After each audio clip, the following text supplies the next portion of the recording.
All right, we shall call the Diversity, Equity, and Inclusion Committee meeting to order and take roll. Benayek, Here. Johnson, Here. Gall, Yang, Hayes, Present. Fischler. All right, so we do have quorum. Next, we'll have the land acknowledgement read. Okay. We are gathered here on the lands that were originally home to the Menominee and Ho-Chunk nations. We honor the Menominee and Ho-Chunk communities and are grateful for their stewardship of the land and waters. We acknowledge these ancestral grounds as sacred and remember the complex history of settler colonialism on these lands and the effects that persist today. We commit to a restorative and healing relationship of the original inhabitants and our community. Thank you. And the mission statement will be read by Anne Marie. The mission of the Diversity, Equity, and Inclusion Committee is to create a more welcoming, connected, and equitable Oshkosh by consciously including the richness and complexities of marginalized voices in its planning and function. Next on the agenda would be approving the minutes from the July 24th meeting. Need a motion and a second. I move to approve. I second. And any discussion of the minutes?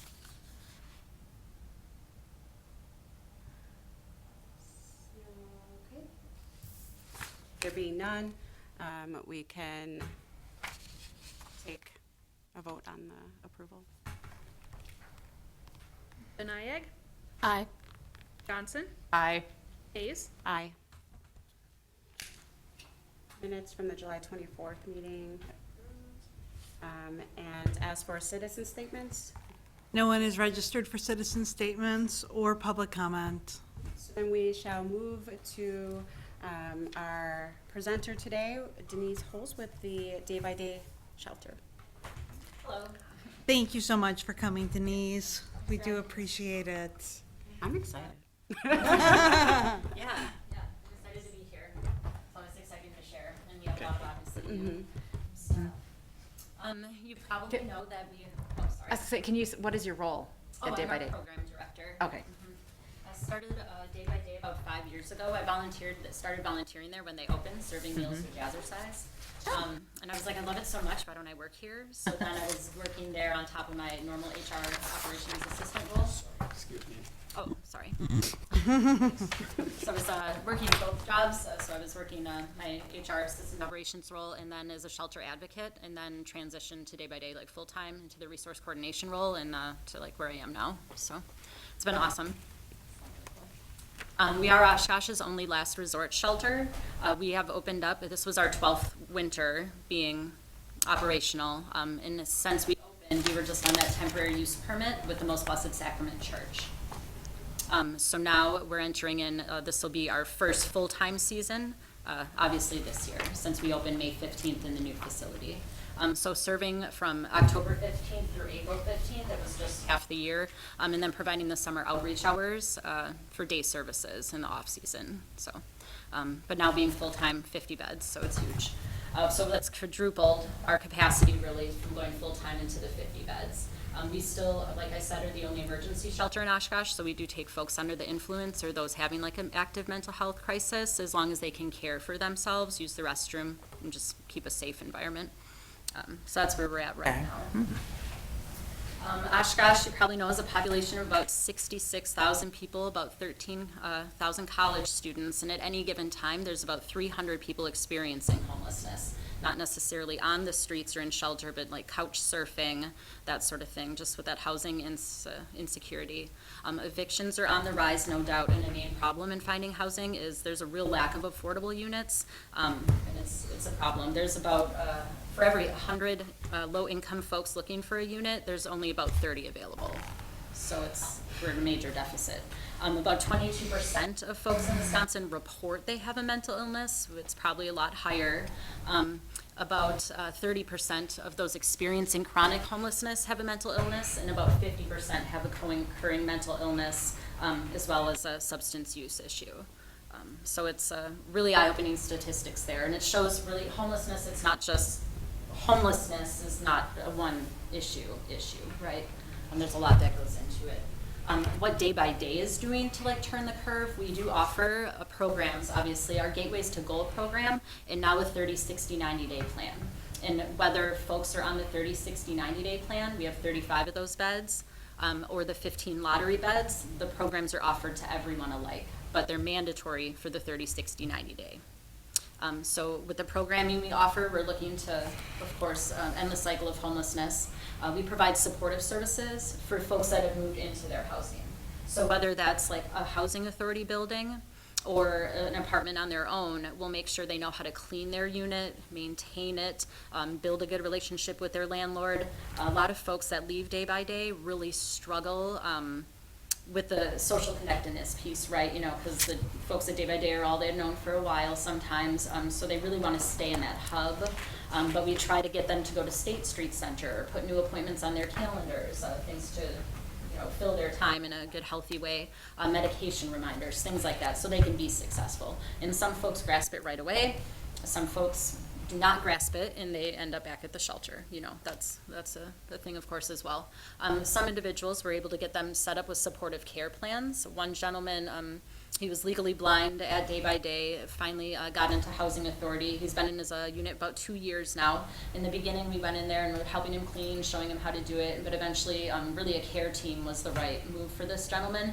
And so now he has ladies that come in there 3 days a week and assist him and all that stuff, grocery shopping, cleanings, you know. So it's those warm handoffs we provide as well, because people, you know, don't always transition into services easily. So building the relationships and getting them connected to make them successful or help them be successful.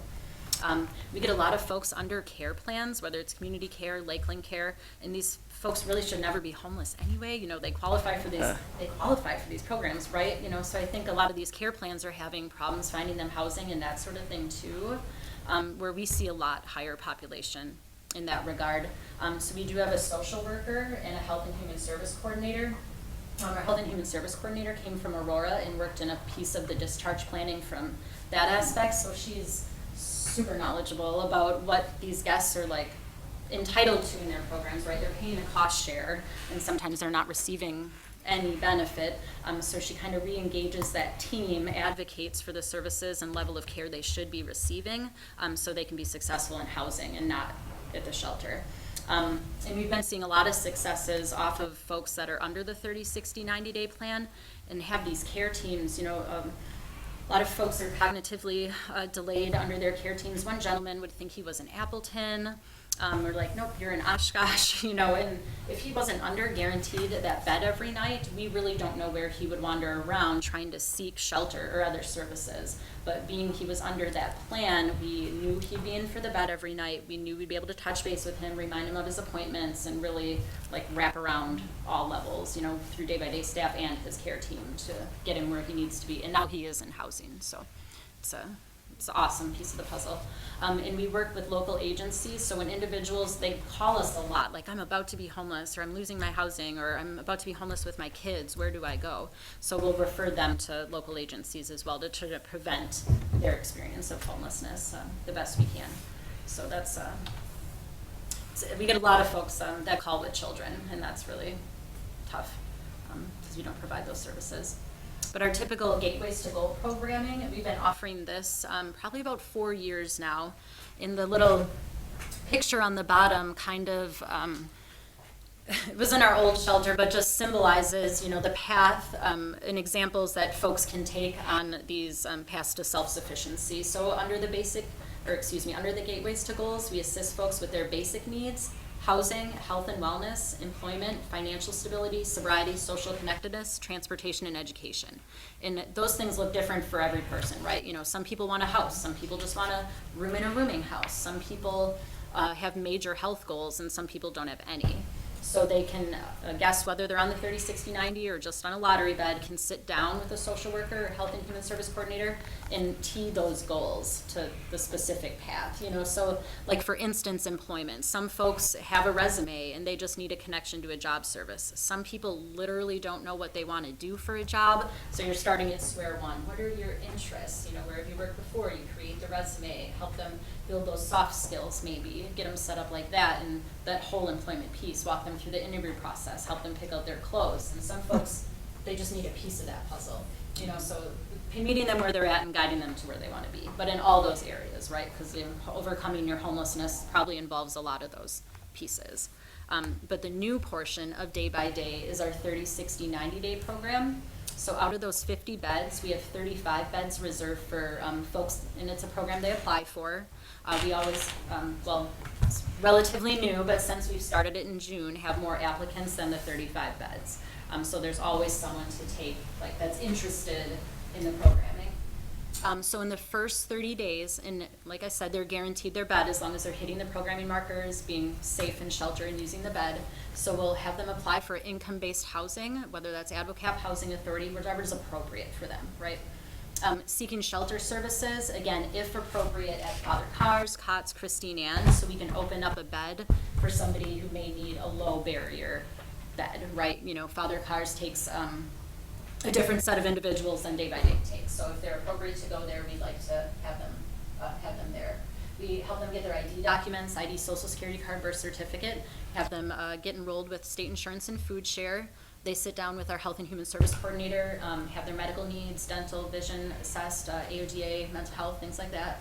And she navigates them to the appropriate channels from there. So they'll create a resume, oopsies, ow. And whether they just need to get connected with like express staffing just for like a quick connection to a job, or sometimes more support, you know, FSET, things like that. They'll go through the Rent Smart courses right on site at Day by Day. We offer them every Thursday, and they have their 30-day review with a social worker on a daily house chore. So as long as they're meeting those requirements in the 30 days. Second 60 days, they'll continue the search for the housing. We're partnering with Goodwill. They're putting on 3 personal skills courses and 3 employment skills courses. Those will be offered every Wednesday morning for a 6-week period. And guests in the program, it will be mandatory they participate unless it's like pre-approved where they're going to work or whatever, and they'll all be recorded where they can catch up on them later. I'm just curious, with something like that, can other people attend that as well, or just people in the 30, 60, 90? It's open for all of our guests. Okay, So anybody there would be able to if they wanted, yep. We're partnering for a men's and women's health series. Mainly our women guests really inspired it because we have so many folks that just have experienced domestic violence or sex trafficking. Just, you know, it'll center around what does abuse look like, what does healthy communication look like, what are steps you can do to keep yourself like safe, but also, you know, a regular, normal health piece of your mental health. Medical, things like that too. So in a men's series, we'll kind of target the same things, but obviously a little different. So we're super excited about that. And again, mandatory and recorded so they can catch up. Still continuing the search for the job in the second 60 days, meeting with the social worker in the house chore. In the last 30 days, you know, still looking for the housing, jobs, and the review with the social worker. Does somebody have to come at, like, let's say somebody missed day 21, wasn't around, didn't come to Day by Day, are they out of the program? So it is a stressful environment staying in the shelter, right? We need to make sure the beds are being used because that would be horrible if they weren't utilized. But we do give them 2 days a month where they can let us know ahead of time, like I'm going to be staying at a friend's house, or I need a break. I'm going to go stay in a motel, because some folks do that throughout the month too. So as long as we have the heads up when we can give the bed to somebody else, that's fine. But if they just go MIA for 4 days, we're like, you know, do you even need the bed, right? Because, you know, you're kind of using some other options, obviously, or what is your commitment to this, and maybe they're a better fit for the lottery bed then. So we do house meetings with our 30, 60, 90-day guests as well. We do 2 a month, so we open up early. And everyone's always there early. We start on time. We get the best questions. Like, people are very engaged. And after the first house meeting, though, we did have some guests that came up and they were really in a panic, like, I don't think I can do this. This is too much. This isn't fair. And I'm like, what's not fair? So they're explaining it, but it just comes down mainly to like the fear of failing at something else. But if we break it down, I'm like, you know, you already have your ID documents. I'm like, so we just checked this off already. I'm like, this stuff is just stuff you need to attend. Like, you can do this. So we see that a lot in individuals. They really, you know, we can walk them through all the steps, but it's that self-doubt, you know, so it's just, that hand-holding is so important. It's really important. And I think the meetings too, we plan them out. They'll look a little differently. We want to make it more of like a team bonding experience. You know, they're in this program together, kind of. We want to make that group environment. So we're going to do like an icebreaker, talk about their challenges and successes, and then like re-engage and kind of give the update where everybody's at, right? And shout out those successes too. Like, so-and-so completed their Rent Smart last week, you know, like give those positive updates. Since opening, Day by Day has provided over 50,000 nights of shelter and meals, and on average, about 60% of our guests do find housing, and 40% on average are employed. We did start a new program that kicked off in June. That's the woman in the top right corner there, where we can employ up to 4 guests at any given time to like work at the shelter. So we have 2 janitorial roles. She's our donation and recreation supplies coordinator, and we had a kitchen assistant, because we really did struggle getting meals in the beginning when we moved to the new place, but the kitchen assistant we're weaving that in and out, so it's more of a janitorial at this point, but 4 guests for 10 hours a week, so. Are paid positions? Paid positions, yep. How much do you pay? $10 an hour. Some of our guests have reported doing less drugs since they work at Day by Day.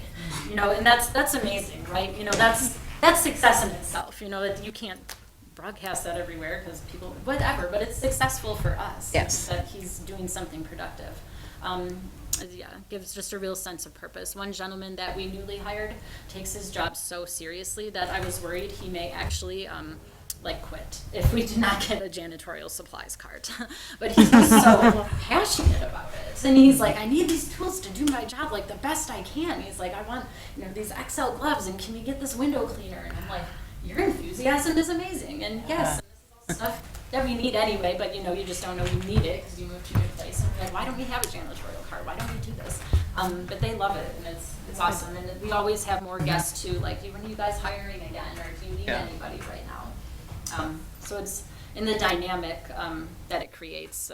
So they're all like, we ask them in the interview process, you know, how does this look for you coming and being a guest at night, but, you know, working during the day? And they're like, it's just a balance that I can do, and I can, you know, I see everybody else, and I just know, like, I'm here to, like, serve them and do the stuff for them during the day, but then I'm a guest at night. Just come in and do my role and be able to support the team, and then I can just come in and relax. And it's really neat. The 30-60-90 plan provides stability for our guests. Like a lot of folks before this, when we got to like a root of like, I don't see you very often, or, you know, where are you staying? And we just choose to stay outside versus come and even stand in line to draw a chip. Like the anxiety that produces in people, they would just be like, avoid the whole thing. But when they know they have the stability of the bed, they can just show up every day. I'm really assuming they probably can go out there and be far more productive and not have the stress of where am I sleeping. They know where they're going to lay their head, so they can go out and look for a job or have that mental freedom to make better choices. We all know that housing is going to improve our school system. It lowers crime. It gives employers in the community a better pool of people to like choose from to employ. It just affects everything, right? Everything is going to have a better outcome if we invest in the housing. So we need more affordable options, as we kind of touched on. The Wisconsin Interagency Council on Homelessness supports investing in the case management and wraparound services. You know, like we touched on, it's not just one thing that makes folks homeless. It's the lack of the life skills, job training, all of that. And they need that person-centered approach and trauma-informed care to go into those situations. And like we said, success doesn't look the same, and neither does the path to get there and what people have to overcome. So being sensitive to that stuff, and it doesn't look the same for me like it looks for everybody else. So super important. the gentleman on top there, he had a care team and was staying with us and was also being exploited by a member of the community who was also homeless. And just an awful situation. And one of his guardian even said to us, "You guys make it too comfortable for him there." And we're like, "Have you been here?" What? This place is not too comfortable. It's understanding, like, how he operated as a person and then talking to him about his housing options in a way that made it appealing. It's not a punishment. You know, a group home and the supportive care and the dignity that you need in your services to, you know, have a restroom to use, have freedom of your choice, and it's just crazy. But how it's presented to them makes such an impact. And now he's housed and successful because, you know, our staff took the time to be sensitive to all that stuff instead of, you know, this is too good for him where he is now. Like, he needs to make a better choice. He's not capable, right? You know, you have to present it where it is a choice, right, an appealing choice. The gentleman in the middle also had a care team and has tardic dyskinesia. So right now, he actually moved into a rooming house, which is amazing, but he, due to his muscle spasms, just can't use the bathroom, like, in a way that's, like, you know, whatever. Other folks in the rooming house are a little up in arms, and he was gonna be evicted from that rooming house, but he came to us, and you just moved in there maybe 2 weeks prior to coming back to us. He's like, "I'm gonna be evicted because I can't, you know, clean up in the restroom." And we're like, "This is unacceptable." And so our health and human service coordinator reached out to his team and the landlord and was like, "Let us work with him. We can teach him, we can give him better tools," and they're working to find him a different housing placement. And the landlord is like, "Okay, like, thanks for coming to me, let's work with him, but, like, you need to get him an appropriate level of care because it's just not an appropriate level, right? He needs to be somewhere else." And the gentleman on the bottom, we moved him into housing last summer, and he called and updated us. He's moving to Madison this fall to go back to schoul. So Great. that's really amazing. So that's like the update on where we're at now. Does anybody have any questions? So, what time can people check in at night? If they would like to try to get a lottery bed, you know, what do they do? A couple things just for general understanding. So we So, open. I'm sorry, can you also on that explain like what a lottery bed is? I Right, should- right, we're okay, confused yeah. about that. Sure, okay. So, first off, What time can they check in at night? 6 p.m. we Okay. open up. All of our guests are let in at 6. They go through the search process, and we close at 8 a.m. So if folks are staying for the programming, that's one thing, but we don't just allow folks to hang out all day. If they're coming for appointments or doing the programs, then they can stay in for the day. The 35 beds are called in first, and then the individuals outside, our staff will count and see how many there are. It varies every night. So we have 15 lottery beds, and if there's 20 folks outside, for instance, they'll put the numbers 1 through 20 in a bucket, like on the numbered chips, and whoever draws 1 through 15 would be in for the evening then, and those vary every night. In the intake process, we used to do the intakes on a nightly basis, but then it was getting very overwhelming for staff because some nights we'd have 5 new intakes, and it's the same number of advocates on, but then somebody's got to dedicate all that time, right? And that's a lot. So now we do them Monday through Thursday, 3 p.m. to 5 p.m. So new individuals will come at that time, do the intake, and then it is, you know, it depends on whether they get in for the evening. But that's what our system looks like now. And our most up-to-date intake information, it will be always on our website going forward. So once you've been through intake, you're eligible for a lottery bed if you show up. For us, I mean, does it expire? Does it? Nope, it doesn't expire at all. And then in the intake process, the 30, 60, 90 day is explained and like offered to them if they'd like to fill out an application. Or some folks don't think their experience is gonna last that long or. Right, you know. okay. Can you also speak to your volunteer and donation needs? Yeah. And not just needs, but like ongoing, like, might not need this right now, but something that you tend to need. Sure. Volunteers and donations. Right now, meal teams are in quite a lull. So our staff pick up a lot of that by prepping sandwiches ahead of time or coming in, thawing out stuff we have in the freezer, that sort of thing. Donation-wise, Michelle, our office manager, she handles that, like that sort of thing, but is gonna put a call out on Facebook just for like, drop-offable foods that we can thaw out or serve like the night of. So that's always a big thing for us right now. But meal teams and volunteers are less. Our hospitality volunteer shifts are like 5 p.m. or 5:30, excuse me, till 8:30 p.m. Those are kind of lacking as well. Those shifts kind of look like helping everybody check in for the evening and then running the shower schedule and doing laundry is kind of what that looks like. And we also have volunteer shifts from 6:30 in the morning till about 8:30 in the morning. And those are like the breakfast hours. So those volunteers are in the kitchen, mainly setting up breakfast items and assisting guests that way. There are some other volunteer opportunities available, but those folks typically talk with our office manager, Michelle, and see kind of what's needed, because not everybody wants to do it early morning or the evening. Some people are more daytime, so she'll kind of see whatever tasks we need done there. As far as things we need, just sleeping bags, long johns, like winter items, those are always ongoing, and warmers. Yeah. And that's always most updated on our website too. So if people are interested in volunteering or what they could donate, they can go to the website and take a look at all of that. For sure. And do you want to say the website just for? DaybydayShelter.org. Okay, thank you.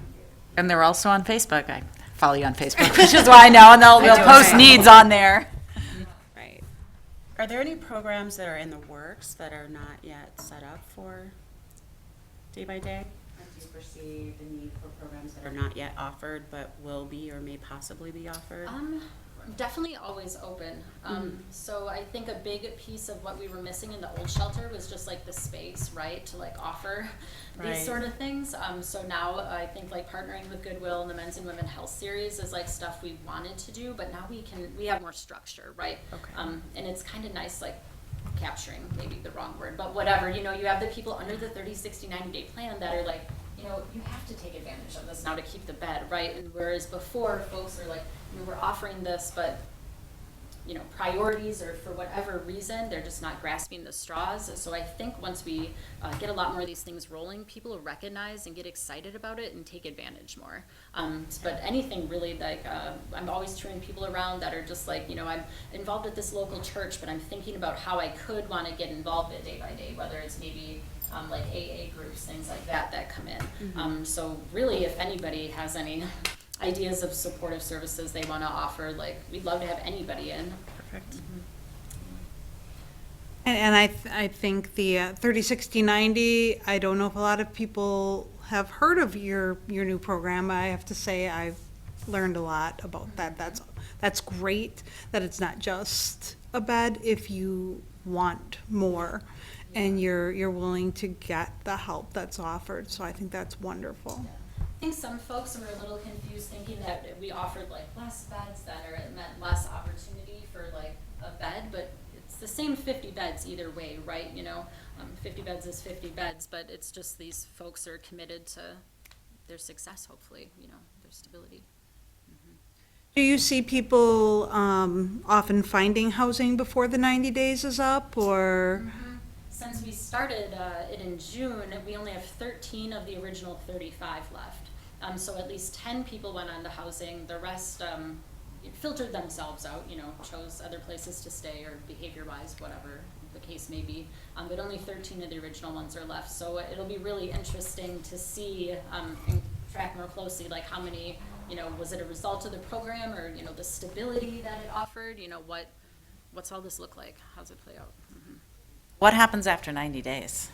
Good question. We don't exactly know yet. We haven't Okay. completed a 90 days, but obviously it doesn't mean housing is guaranteed. And Right. you know that, you know, you can go through all of this and be trying your tail off, but you may not have the apartment at the end. So between our health and human service coordinator, social worker, and our operations, we'll all kind of sit down, reassess like every person, because really too, just because you're going through the steps, you know, are are you committed and are you trying, or are you just going through the motions, you know? So kind of reassess where everybody's at and extend some folks, because, you know, it almost feels like a punishment, right? Like to be out of the bed when you've completed all this, you know, so we'll have folks will stay on beyond their 90 and Okay. some folks will transition out and, yeah. We're not sure. Stay tuned. Good. That was great. That was absolutely, yeah, wonderful. So informative. Lots more that I didn't know, and I can also spread the word on, so that's good. Yeah, it can just go on forever. If you guys haven't been there yet, feel free to contact and set up a tour or something. Absolutely. Well, thank you. Thank very you so much for coming.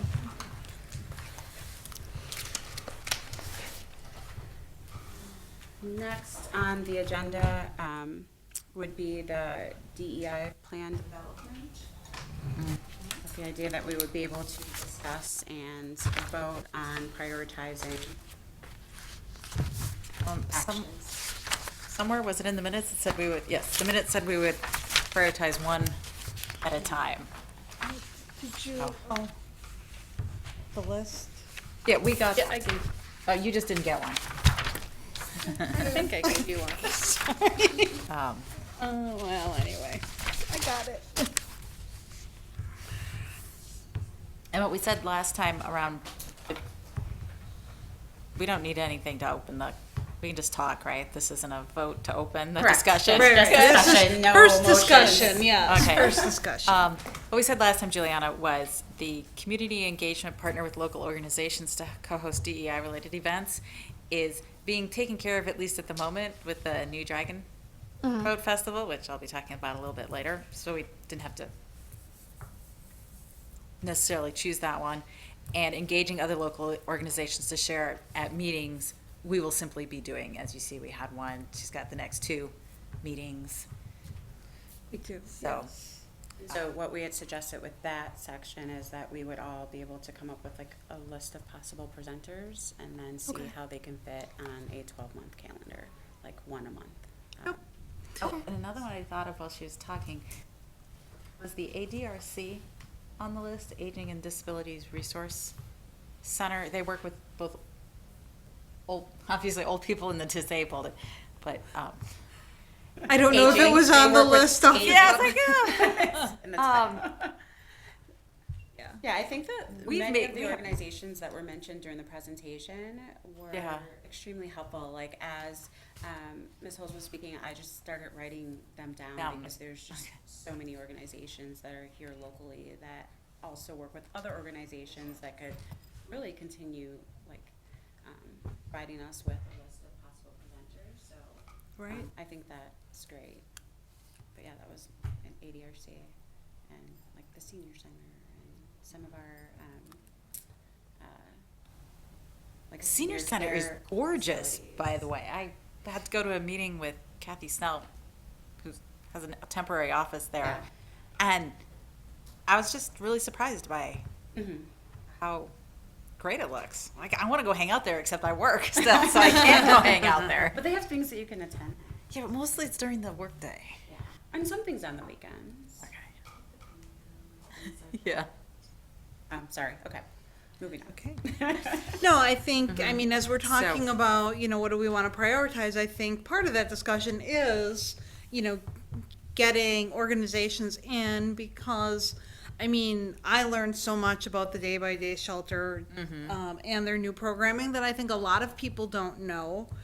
And also, you know, knowing the volunteer opportunities, the donation needs, you know, I'm hoping that this helps the organization, you know, get more supplies and such, including volunteers. So I think it was very informative for me and hopefully anyone else who's watching this. So, amongst the other 5, what do we want to do this year? So which 5 are you talking about? The top 5. Okay. Because we've got the bottom 2 covered, sort of. Okay. I think community outreach and engagement should be kind of up there because a big role that we have is to educate the public and the community about these things. And one thing I'm kind of thinking about is like who has access to a TV that can see our meetings and like other ways. Like we don't really have a lot of ways, or all of the ways, I guess, to like reach out to everybody. And I remember a few meetings ago I did talk about like how there's almost 20% of the population in the city don't have internet to begin with. So yeah, so I'm very fixated on like just being able to get this information out to people and them having this information like you said, like her sharing and other local organizations that come and share what they're doing and what information they can give to people who are in need, I think would be really helpful. So I feel like, yeah, just community engagement, outreach would be something I'd want to go into.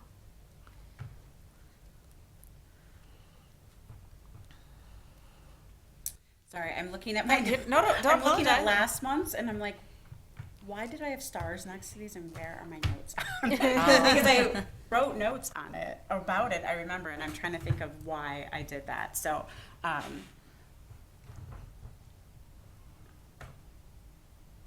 can't think of why I did it, but I agree with the engagement and outreach, and you know, I think if we look at what we've repeatedly heard about Oshkosh and their housing situation, it's at crisis level.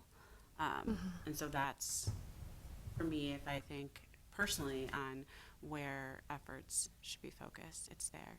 Just because we heard it again today, that, you know. And we're the going to be number- hearing it next month also. I just Yes. saw tiny houses next month, so that's another housing Yeah.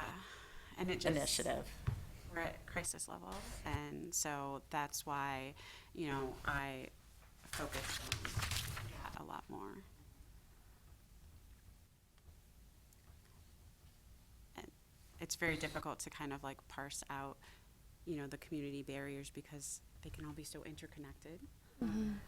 That it's difficult to just address housing because sometimes it's based on, you know, socioeconomic reasons and mental health, Right. and substance abuse disorders. So it's very difficult. I'm trying to figure out a way, but the 3 community barriers is where I really wanted a lot of focus to be, because again, just with the list that we have, I just felt that they were all so interconnected. Like if we're attacking housing, health, and economic mobility, that comes with engaging the community, educating them, and the outreach to determine what the needs are. So it was just so difficult for me, and I think it's because my brain works the way it does, and I try Yeah. to stop it from working that way, but it doesn't. Well, it's also complicated and complex because, you know, it exists. It happens. That's why it's there. So Yeah. I think though if we chose, let's say we chose housing, after the 2 we have listed, we could make everybody that we invite related specifically to that issue. Now, they might also talk about health, like she did, but if we say housing, we might bring in, what's our housing development authority? Whoever, The Housing Authority? yeah, okay, the housing authority. I don't know who else works with housing. Those are I've named the 3 that I know. Well, Father Cars. Cots. Is Cots here or is Cots in Appleton? Cots is here now. It's next to. Oh, okay. They have, And bring they them in and see, because are hear about, phenomenal I meant to centers on ask their her programs. what the other ones did, but it would be better Yeah. to have the other ones come in. And maybe we develop some specific questions that we ask each of them to address, or to say, how can this committee, the city council, the city make things better? Right. Because we're not charged with actually fixing the housing crisis, but at least we'd be hearing about it, seeing if, like, do people need help? Like, are there city issues that are present that we could say, hey, city of Oshkosh, we had 3 housing related groups come to us and they all said one of the biggest barriers is X, which the city could address. Like, maybe it's, changing some regulation.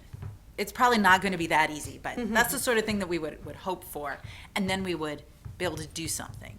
And it might be something else that we could also advocate for. Maybe somebody says, what I'd really love to have is a community event strictly on housing. And we say, well, maybe we can help facilitate that.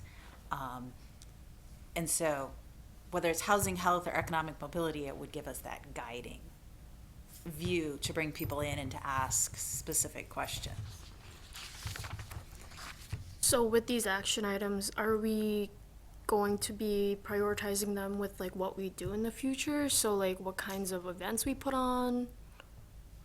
Like I'm just a little bit like I'm wondering what we're doing. We haven't done it before. Okay. So the idea was to pick one because did you know we're down 5 Yes. people? Yes, Right. I got the So letter. we'd originally thought we'll do them all. We're like, no, the 2 at the bottom are ongoing. So that's why we're like, but then pick one of the others just so that there are so few of us, it would be something that we could Right. actually hear and listen to. and Focus on a little bit.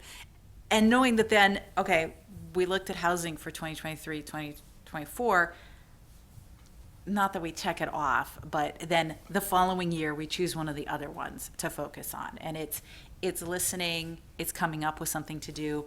It doesn't have to be an event in the end, but it could be whatever we decide to do based on what we hear about or think or see out there. Yeah. I think per your point, it doesn't have to be the focus forever. It can be the focus for now. Right. And then as, again, you explore the things that we can affect, or the communication or the outreach or the resources, then you could then switch over to say, okay, now let's look at health for a while. Let's really concentrate on that. And I think it was just because I think we've been kind of all over. Yeah. And I think that's why the committee kind of said, let's just pick something to concentrate on for a little while, rather than, again, doing a little bit of everything. Right. And like, again, with housing, I was thinking like another one, my sister-in-law has intellectual disabilities, so she's tied into some of those organizations. One of them is Covey, who is bringing a new group home to the area. I'm only aware of that though because we get their newsletters and information. But that's the sort of thing, like a group like Covey, or I know Clarity Care has group homes, there's some other organizations. So if we're focused on housing, we might bring one of them in and say, please tell us about your group home Right. situations. What are they? So that it's not just coming and talking about all, the 25 different programs they have. Just talk to us about housing. Briefly mention the other ones, we know about them, but focus on that. Well, based off of that, I'm kind of thinking about, I don't know if you guys have heard of Maslow's hierarchy of needs. Yep. Yeah. So I was kind of looking at housing and health as one of the biggest ones to have to cover and kind of focus on right now, because you can't really build your economic mobility or like Right. enhance that without being healthy and having a place to live. So I think those 2 would be really good to focus on for us. Do you have a preference? We We have to choose just one. We Oh, we- just there's so one? few of Oh. us. Yeah, because there's so few of us, we don't Right. want to. And again, it's not forever. Right. Right. I think health would be. Yeah. We don't have to decide today. So. Situation's like, yeah. So I'm still, like, for me, housing's number 1. It is for me as well. So should We we making make a motion? to have housing, community barriers, housing be our primary focus moving forward? I don't know. Yeah. Any, Did you make that motion, or do one of us have to make such a motion? I move that we make community barriers housing our primary focus for the work of this committee. A second. All in favor? All in favor? Aye. No, I know, I'm just waiting to see if anyone. Aye. You have 3 ayes? Yeah. Okay. All right. Well, that's good. That will help us focus for the next several months on people to bring in. And also, I think, you know, one of the things that occurred to me, and especially after you said, you know, 20% of our population doesn't have internet. Well, 20%, obviously, more than that's not going to see the presentation by day, and how do we help get the information into Right. the right people's hands when it comes to housing. And I think that's one of the challenges that maybe we can help with as a committee on how can we help spread the word, get the resources to the right people, you know, as we work with all these different organizations. And I think of even, you know, the library, I feel, which is obviously affiliated with the city. I think they have a lot of resources and could potentially be a way to get information to the people who need it. Right. Because you're right, not everybody's going to watch it on TV or see it on their smartphone. And I'm even thinking just like also, you know, flyers maybe with information on it, going to different organizations in the city, downtown, like restaurants, asking them if we can put this in their window, or just asking them if any person that they feel like may find this information useful, they give that to them. Just trying to advocate for that too, I feel like would help with getting that information out there. All right. Would it be appropriate, like, to hear from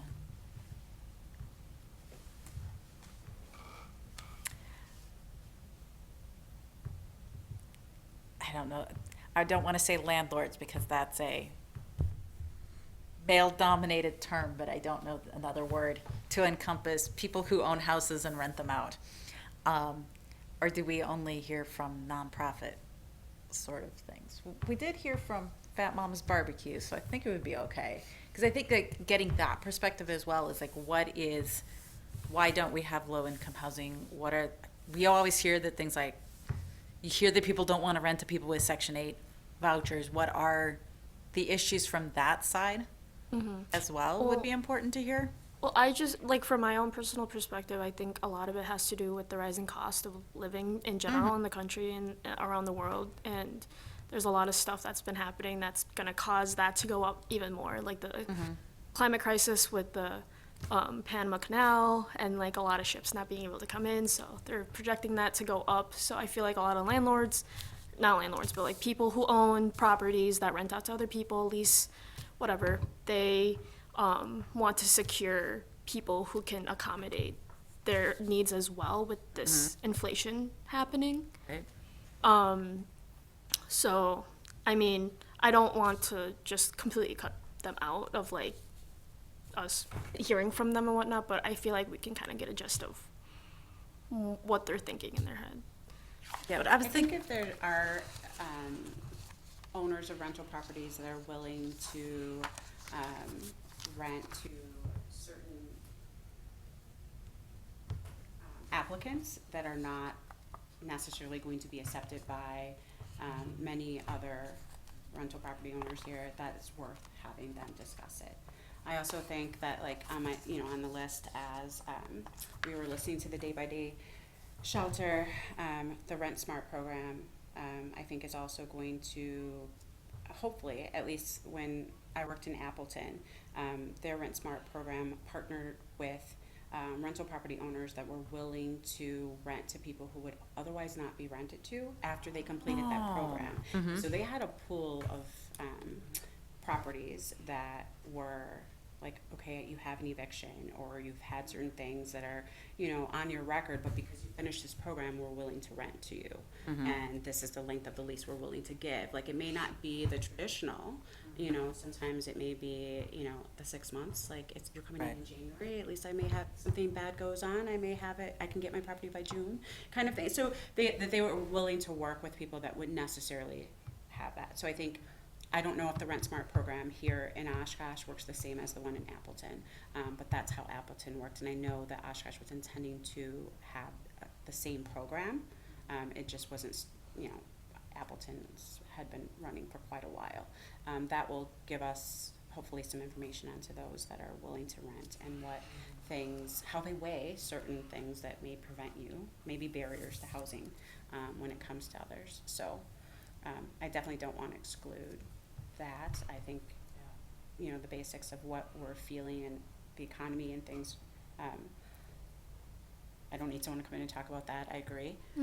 But at least, if they, how they're willing to work, if they are willing to work, I think we can maybe find some that are, and have them come in and discuss that and how to find their properties and what their expectations are and, whether it's short-term instead of the 1-year traditional lease. So, yeah. Yeah.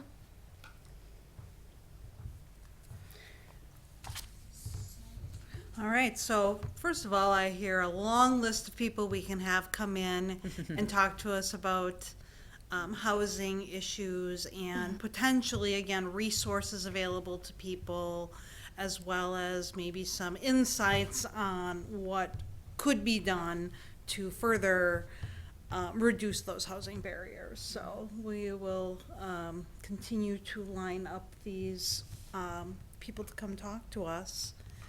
And I think then we can talk a little bit more, like Keisha's adding up all the names on the list. Some of them maybe could be combined. Right, So, for right. example, group homes in Oshkosh, we don't have to have the 3 organizations I know about. I'll come on 3 different days and do a 30-minute Right. presentation. Get them to all come at the same time and ask one person to say, give us a general overview of what sort of people you serve and what the need is, and then each organization say, this is what we specifically have are 9 houses that do this and 2 houses for this kind, and we wish we had this other thing. So that might be a way to shrink it. Well, a we can bit. have more than one presenter per meeting. Right. That's not an issue either. If we had the ADRC and the tiny homes people in the same month, I don't see that being a problem. Right. So with a robust list, we can certainly assist in, again, helping educate us and potentially the community, and then also what resources, getting them out there would help get the information to the people who really need it. And how can we assist in that, or bring other groups together that can assist with that. So, great. I like the direction. Tackling things. That's what happens when you, I was gonna say, that's what happens when you put a woman of color in charge. We had Angie last year. She got us here, and now Lakeisha's going on with it. All right, so next, we have the committee member roundtable on activities and events in the area. I know you were going to, is that separate? Yeah, and Oh, that's, that's that's also on an yeah. outstanding item, Mhm. but it is coming up soon. Should I go ahead and address it now? Well, are there Want me any to wait? other area events that we just want to share? Anything going at the university or in the area that anyone wants to? So the Val Phillips dedication is happening in September. So that dedication will be September 17th at Val Phillips. That's a Sunday from 4 to 6. So there will be a dedication ceremony. Val Phillips' son will be there in attendance. Nice. And after the ceremony, there will be guided tours of the new school. And so that is definitely a huge event. I'm planning on So being there. Val Phillips I've- and her remarkable work. And she's from Wisconsin. So, yeah, a Black woman from Wisconsin. So that is happening then. Another event happening, it's not necessarily through the university, but so there's this urban ecology Oshkosh committee that is going to be meeting at the county park Friday, September 1st. which is this Friday actually, and they're going to be talking about, their kind of idea of what they would want to put into Oshkosh in terms of getting people involved with the environment and, just sustainability things. I definitely think that it's an important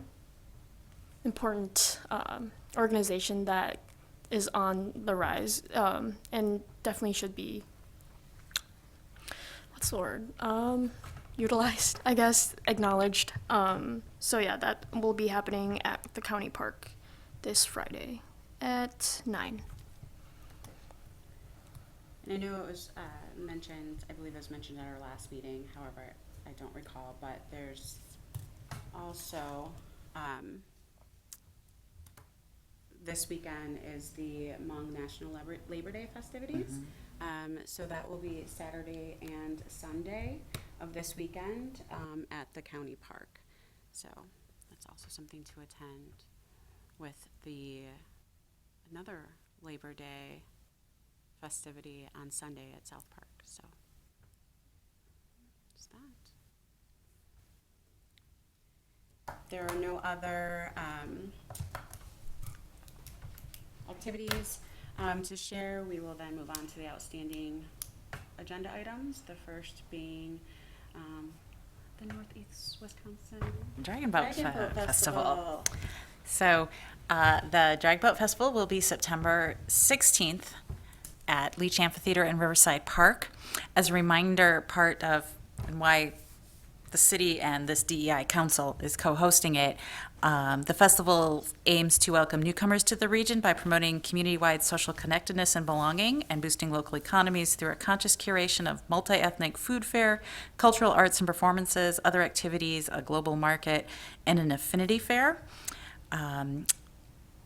There will be on the stage, I know that we have a Hawaiian dance troupe, a lion and dragon dancing,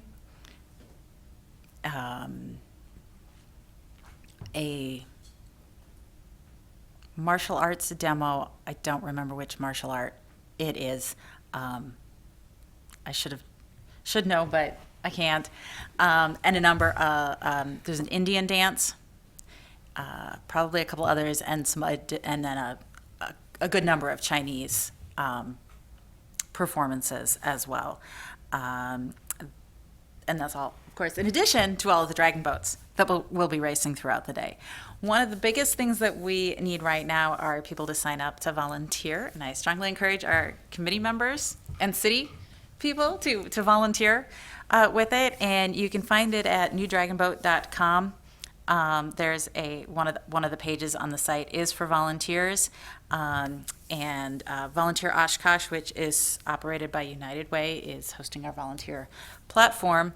And we need everything from people doing setup on Friday night and early Saturday morning, helping out at the Athletes Village, selling concessions, helping with marshaling, getting people on and off the boats themselves, and all sorts of other things related to both the races as well as the other events that are happening inside the Leach. We would love to see you all there. We have lots of good food coming. I know we have a couple of food trucks. I know one of them is Diablo's Tacos. In our concessions, we're going to have Uni Uni bubble tea, which is like the real thing. Somebody else asked us, like, "Are you going to have real bubble tea at?" And I'm like, well, a real bubble tea store is selling there. And lots of others. I don't have the full list, but they are being announced on our Facebook page, slowly but surely as well. Just out of curiosity, how many Dragon Boat teams are we looking at? We have 11 for sure that signed up by the deadline, and we believe we have 6 or 7 more that will still sign up or have signed up in the last week. We do still have open spots on some boats. There's one sponsored by the United Way and U.S. Venture that has openings. A young woman at Oshkosh West is trying to get teenagers to fill a boat. and that would be sponsored by our Unity and Community Funds.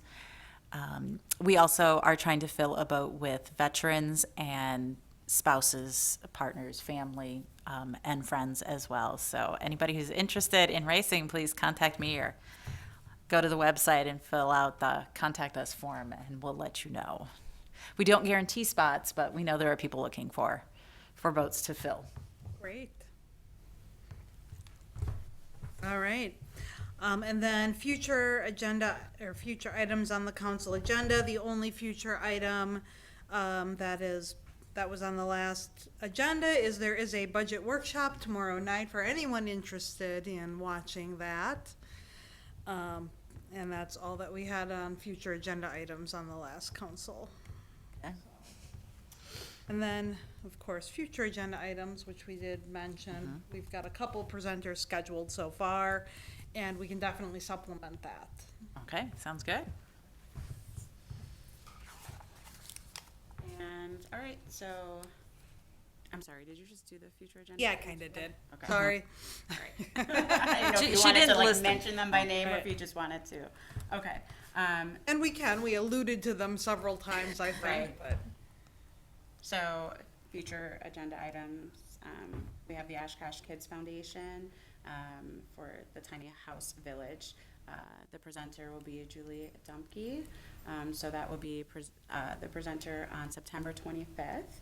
And then we have the Oshkosh Area Community Pantry presenter, which is Ryan Rasmussen, the executive director, presenting as well. No, in October. In October. In October, sorry, October 23rd. Yes.